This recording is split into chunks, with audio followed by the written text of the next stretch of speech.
Hello and welcome to the Losers Club. I'm Sam. I'm Carolyn. And this week we're doing our review of It. You've just seen It. Yeah. And it was amazing. I would have said the remake, but it's not a remake because it's actually a complete departure from the original story. And it was absolutely incredible. Really good. So if you're thinking that it's just another remake, it really, really isn't. Go and see it. I think they have kept to the original basic story. Yeah. They've kept the characters and what they're about the same. The main thread is there, but they've taken away from it enough to make it a completely different film. Oh, absolutely. And they've pushed boundaries of the actual things they're willing to go ahead and talk about. Yeah. Things that I can't base anything on the book. I've never read the book, but I can base it off the TV series. And obviously with it being a TV series, it didn't really go too in-depth. Yeah. The national slang for in-depth. But it was absolutely incredible. The cast were unbelievable. Spot on. Absolutely unbelievable. I was going to say, because it's now set in the 1980s as opposed to the 1950s, it was more relatable. Yeah, for us, you know, if you're in your sort of 30s or even your 20s, you'll really get it. Mm-hmm. Very Stranger Things-esque. Yeah, but I don't want to. But not it's not Stranger Things at all. You can't just because one kid from Stranger Things is in it. Do not sit and compare it against Stranger Things. But he was amazing. He was absolutely incredible. Yeah. Just he was the whole. I was trying to throughout the whole thing not compare them to the kids from the TV series. Like Seth Green played Richie, and Finn Woodhard played him in this one. Who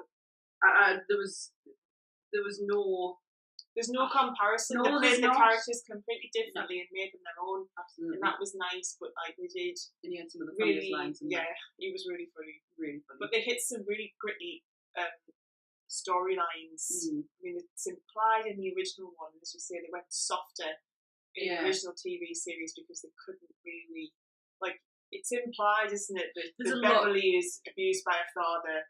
In this one, you see the abuse. Well, yeah, it almost goes there, but doesn't quite. It doesn't go.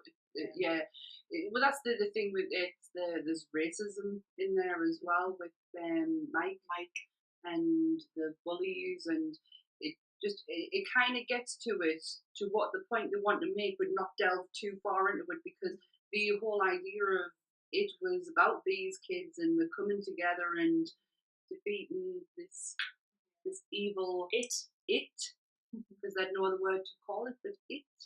And it was is probably one of the best Stephen King. I have not read the book, so I can't say it's one of my favourite books, but it was my favourite. From the TV series, it was my favourite story because it all was relating down to fear. Like, this is a spoiler review, so if you haven't seen it, and it's literally opening weekend, so if you haven't seen it, do not watch this, and I will put a disclaimer right at the bottom that it is spoiler review. But the end scene where they are beating the crap out of it, and it's showing them every single fear from when they go up to face him to hit him, their fear is right in front of their face. Do you know what I was almost thinking of as well a little bit when I was watching that? The watered down version is in Harry Potter. I think it's the third Harry Potter. What I was thinking. When they have to say ridiculous and repel the fear. Yes. When in I actually thought the same thing. It was very like a grittier version of that, where they had to face their fear and pretend themselves. Well, this isn't real. Yeah, brilliantly done. How they did it. It was absolutely brilliant. And Bill Skarsgård, who played it, had some really big shoes to fill. Tim Curry's role is absolutely iconic, and he did it so well. He was really creepy. Really creepy and really, really good. It was there's not one performance in there that wasn't absolutely stellar. It was incredible. The story flowed nicely. There was no building up parts in it. You didn't build up on the friendship. You just fell into it. I think it's because it's so well written by Stephen King that it's there. Yeah, it's just ready to just take away. And with some stories, especially nowadays that you see, there is some really crap screenwriting, and you need a really good, solid story to base off. Absolutely. And they really took it. I mean, even the whole tagline of it from the original movie of "They all float down here" at the end. They you all see float. them all floating, and it's like, no, it makes sense that's they've obviously took the concept of the original idea and thought, how can we use this in a modern way? Take. And also, they didn't kill it with just one stone. No, not whatsoever, because it's not believable. No. And it was. I mean, obviously, it's not real anyway. But no. It would be. You'd think, was that it? Like, was that it? Was that it? Is that all they had to do? But clearly, there's more to it. So. The whole thing, like, I think the trailer did give away some of the jump scares, which was ever so slightly disappointing. But there's still enough in there to make you absolutely levitate out your seat. I was lucky I had my hoodie in front of us. If you don't like clowns, well, obviously you know it's a clown who's the main guy, but there's a scene in it where Richie is stuck in a room full of clown dolls. You see it in the trailer. And you will absolutely... It's not the clowns. I'm not happy, Portia. I'm not scared of clowns. It's the dolls. And there was one in particular that just did not move off the side. It was like just there the whole time, and it was absolutely gruesome. He's the star of the show, Pennywise. Portia. So she hasn't seen. Didn't need to. I know. What was I going to say? Oh, that's right. I thought it was really clever as well with this, the fact that they brought it out 27 years from the TV series, and that's the idea of it, that he appears to the children where he can get his fear, because he feeds off fear, and he can get it off children, and it's every 27 years that it comes out. And he makes the point that at the end, even though what it looks like that he's gone, as we know that he isn't, and he is going to come back, and he even points out, just go, live your lives. 27 years, I'll be back.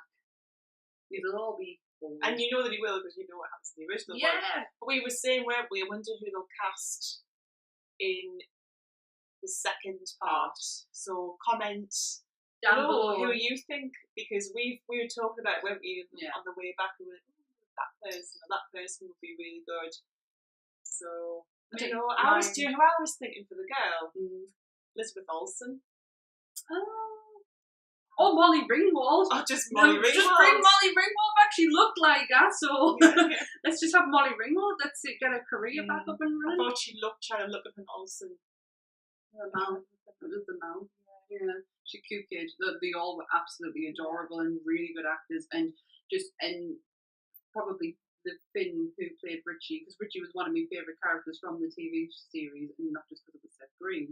He was really funny. He was really funny in this, incredibly, and just hearing him dropping them F-bombs, it was like, well, you wouldn't talk like that on Stranger Things. But it was good to see that he was completely different to his Will character. Because if he wasn't, say if he played Billy, you'd be like, typecast again. He needed a different role, and it was perfect for him. And it's lovely that all these kids like, and I'm not comparing to Stranger Things, but like Stranger Things, they're all unknown. We checked IMDb. We were like, we don't really know who that person is, or they've been in something where we couldn't even remember them being in it. We're like, oh well, they must be pretty new to the scene, so it's good that they're giving some. It was fresh talent. It was, and it's a really good watch. For me, it's besides Marvel films, because Marvel will reign upon everything in my eyes. It is one of the best ones I've seen this year, and see, I can put Thor in that category when we go and see it, because I think it's going to be awesome. Thor's going to be amazing, but I really enjoyed this. As a horror fan, and who likes a good story, as opposed to just being frightened all the time, I really, really enjoyed it. Because it wasn't the gore, it was the fear, and I think psychological horrors are the best, because that's what it's all about. It is about what it is about. That's what makes people scared. It's the fear of fear. Something that that's real to you, Yeah. or could be real to you, is a reality. Mm-hmm. And Stephen King has completely brought that out in the story, and then they've managed to get it onto screen in a way that will actually scare you, because you could put yourself in their position and feel that fear. I do like a good psychological thriller. One of my favourites is Silence of the Lambs, and I remember being 10 years old and watching that for the first time. I've loved horror since I was a kid. Nothing scared as gore doesn't scare us, but just the idea of what Hannibal Lecter is, the fact that he's learning what a cannibal was for the first time, well, it could happen. That scared the bejeebers out of us. So I'm a really big horror fan, and this one is up there for me. Really up there. I really liked it. It was better than Annabelle. Yeah, don't go there. So yeah, I mean, it was one of the really decent film. I'm still waiting for the wow film of the year, and I'm waiting on Thor, and I'm obviously waiting on Star Wars. I think Star Wars is a foregone conclusion. It's going to be amazing. Yeah, not only just because it's Carrie Fisher's final film. I'm not ready. I'm not ready for that. Let's not get into that. Well, thank you. Is that it? Yeah. No, thank you very much for watching. Thank you for all the comments and views and likes and everything, and the subscriptions that we're getting from our other videos. We really appreciate it. All of our links are down below. Our artwork is done by the amazing Ray Ayers, who again commented, saying that he'd been called out on the last one, nice, because he commented on the other one. What did he say? I can't remember. I really can't remember. But please remember to like, share, subscribe. You can find us on Instagram and Twitter. You can find this one probably on both of our Instagram feeds. I know. From time to time. So yeah. Thanks for watching. Thank you very much. Bye from me, and also bye from this one. Oh yes, we're on a break. Maybe if Hurricane Irma doesn't destroy the state of Florida. So really, best wishes to everybody who's going through that awful time at the moment. Absolutely, I've got friends out there and being absolutely glued to the news channel and just thinking, oh. Yeah, I think at this point in time, we're just more concerned about the people out there, because people's safety is what's important. So, hope everything can go as well as it really could go at this stage. If it does, and I could possibly be there next weekend, so a little break, we think. Yes, and then we'll be back. Yes, we'll be back. So thanks very much for watching.